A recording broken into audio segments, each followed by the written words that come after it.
جی بالکل، جیسے ہی Peshawar CCPO doctor میاں سید احمد صاحب نے اپنے چارج سنبھال لیا تو سب سے پہلے پشاور میں امن برقرار رکھنے کے حوالے سے متحدہ امن کمیٹی کا اجلاس بلایا۔ اجلاس کے لیے متحدہ امن کمیٹی سربراہ مولانا حسین احمد مدنی، ایڈوکیٹ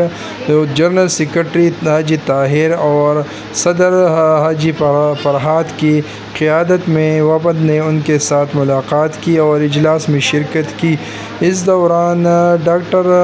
میاں سید احمد صاحب نے متحدہ امن کمیٹی کے کاموں کو اور اس کی تعاون کو سراہا اور اسے کہا کہ جس طرح آپ نے پہلے بھی ہمارے ساتھ تعاون کرتے ہوئے امن کو برقرار رکھنے میں اپنا کردار ادا کیا ہے، میں امید رکھتا ہوں کہ انشاءاللہ آئندہ بھی آپ اسی طرح اپنا کردار ادا کریں گے۔ جس پر متحدہ امن کمیٹی کے سربراہ مولانا حسین احمد مدنی نے بھی اپنے خیالات کا اظہار کرتے ہوئے کہا کہ ہم آپ لوگوں کے بغیر تنخواہ کے پولیس ہیں اور انشاءاللہ پہلے بھی ہم نے مختلف موقعوں پر امن برقرار رکھنے کے لیے اپنا کردار ادا کیا ہے اور ہم وعدہ کرتے ہیں کہ انشاءاللہ آئندہ بھی آپ لوگوں کے ساتھ مکمل تعاون کا